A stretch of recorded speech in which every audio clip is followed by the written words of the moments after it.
اللهم صل على محمد وعلى ال محمد وبارك وسلم نحمده ونصلي على رسوله الكريم اما بعد فاعوذ بالله من الشیطان الرجیم بسم اللہ الرحمن الرحیم۔ حضرت امام زین العابدین سلام اللہ ورحمۃ اللہ علیہ، حضرت امام زین العابدین کا نام علی بن حسین بھی آپ کو کہا جاتا تھا، نام و نسب۔ آپ سلام اللہ ورحمۃ اللہ علیہ کا نام علی اور کنیت ابو الحسن تھی۔ زین العابدین اور سجاد آپ کے مشہور القاب تھے۔ آپ رحمۃ اللہ علیہ کے کثرت عبادت اور کثرت سجود سے آپ رحمۃ اللہ علیہ کو یہ لقب ملے تھے۔ آپ نسب کے لحاظ سے قریشی اور ہاشمی تھے۔ آپ حضرت امام حسین کے چھوٹے صاحبزادے اور حضرت علی کرم اللہ وجہہ اور حضرت فاطمہ الزہرا رضی اللہ تعالیٰ عنہ کے پوتے تھے۔ میدان کربلا میں جب گلدستہ اہل بیت کو اجاڑ دیا گیا تو آپ ہی اس گلدستہ کے واحد پھول تھے جو باقی رہ گئے، اور پھر آپ سے ہی حضرت امام حسین کی آگے نسل چلی۔ آپ کی والدہ باندی اور اجمی خاتون تھیں۔ ان کا نام غزالہ یا سلامہ تھا۔ آپ کے ایک دوسرے بھائی کا نام بھی علی تھا جو عمر میں آپ سے بڑے تھے اور کربلا میں شہید ہو گئے تھے، اور آپ کا نام بھی چونکہ علی تھا اس لیے ان دونوں ناموں میں فرق کرنے کے لیے ان شہید بھائی کو علی اکبر اور آپ کو علی اصغر کہا جاتا تھا۔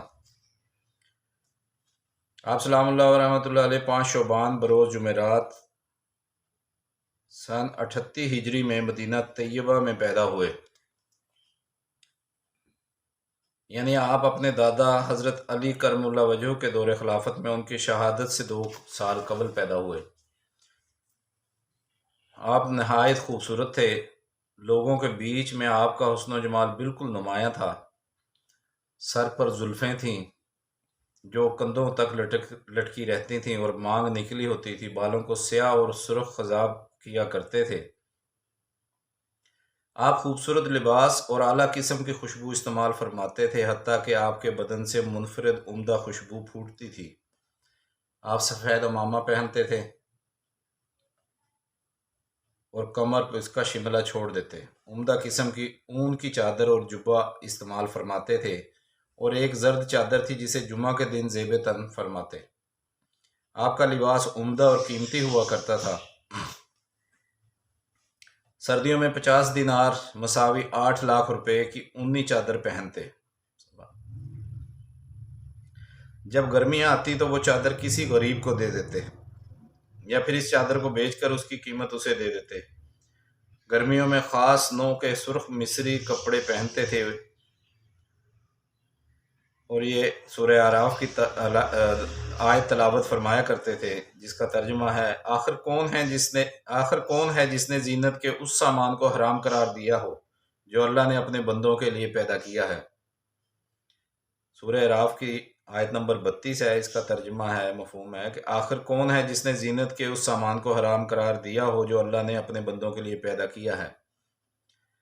سفید ٹوپی استعمال فرماتے جو سر مبارک کے ساتھ لگی ہوتی تھی، اور ایسا جوتا پہنتے جو آگے سے گول ہوتا تھا۔ آپ کے 10 صاحبزادے اور 4 صاحبزادیاں تھیں۔ صاحبزادوں میں محمد یعنی وہی محمد بن علی ہیں جو امام باقر کے لقب سے مشہور ہیں۔ دوسرے نمبر پہ زید، تیسرے نمبر پہ عمر، چوتھے نمبر پہ عبداللہ، 5ویں نمبر پہ حسن، 6 نمبر پہ حسین، 7ویں نمبر پہ حسین الاصغر، 8ویں نمبر پہ عبد الرحمن، 9ویں نمبر پہ سلیمان، 10ویں نمبر پہ علی سلام اللہ علیہ، اور یہ سب سے چھوٹے تھے۔ صاحبزادیوں میں ختیجہ پہلے نمبر پہ تھیں، دوسرے نمبر پہ فاطمہ، تیسرے پہ علیہ، چوتھے پہ ام کلثوم۔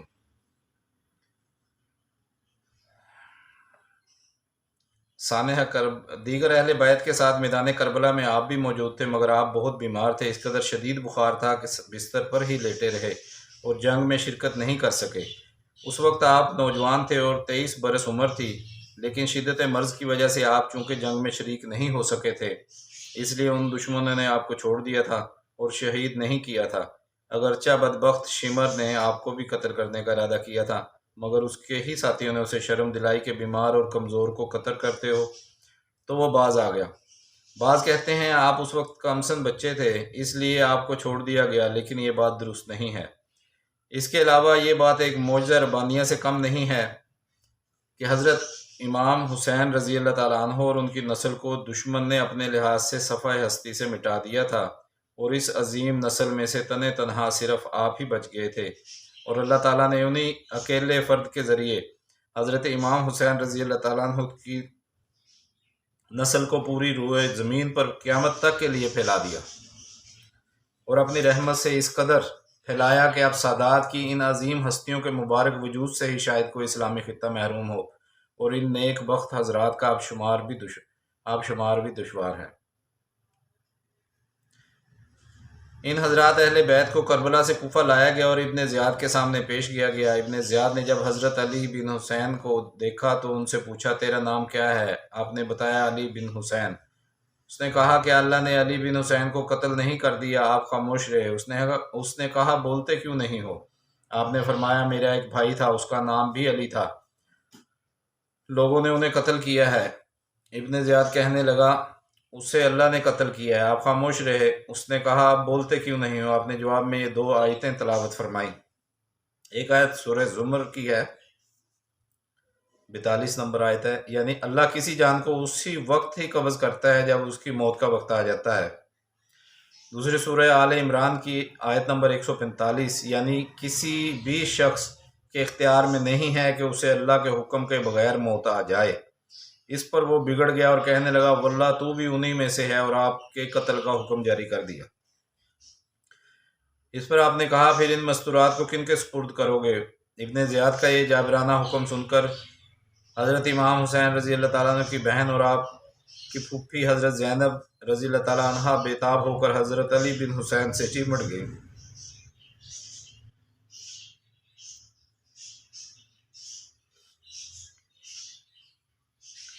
اور بولی ابن زیاد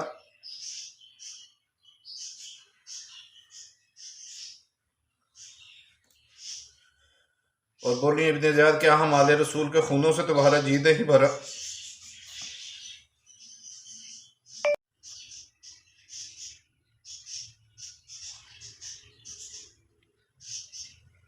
حضرت علی بن حسین نے اپنی ان مقدس مستورات کی حفاظت کے سلسلہ میں ابن زیاد سے کہا ابن زیاد اگر تمہارا اور ان مستورات میں کوئی رشتہ ناتا ہے تو کم از کم ان کے ساتھ کوئی متقی اور نیک سیرت انسان بھیج دو جو انہیں بحفاظت واپس وطن مدینہ منورہ پہنچا دے۔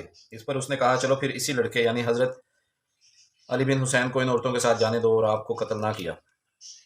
پھر ابن زیاد نے علی بن حسین سمیت اہل بیت کی ان مستورات کو یہاں کوفہ سے یزید کے پاس شام بھجوا دیا۔ جب یہ حضرات قیدیوں کی حیثیت سے یزید کے پاس پیش کیے گئے تو اس مجلس میں ایک بدبخت شامی اٹھا اور کہنے لگا یہ قیدی ہمارے لیے حلال ہیں، یعنی نعوذ باللہ یہ عورتیں اب ہمارے لیے حلال ہیں، ہم ان کو اپنی باندیاں بنا کے رکھیں گے۔ اس پر حضرت علی بن حسین نے برجستہ فرمایا تو جھوٹ بول رہا ہے، یہ اس وقت تک نہیں ہو سکتا جب تک تو ہماری ملت اور ہمارے مذہب اسلام سے نہ نکل جائے، کیونکہ کسی مسلمان کے لیے مسلمان قیدی عورت حلال نہیں ہوا کرتی۔ پھر یزید نے اس شامی کو بٹھا دیا۔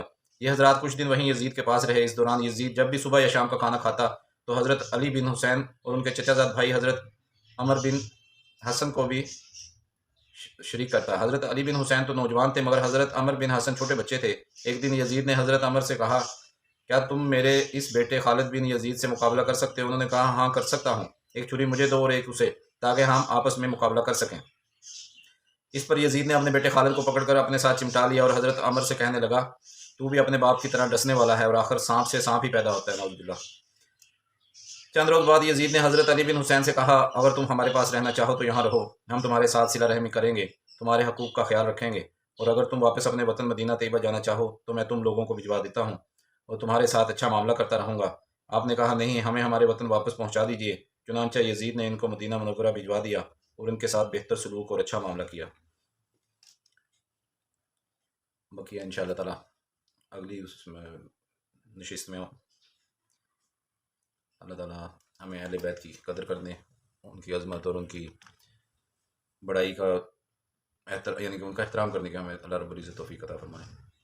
صلی اللہ تعالیٰ علی خیر خلق محمد وعلی آلہ وصحبہ اجمعین برحمتک یا ارحم الراحمین۔ اللہم صلی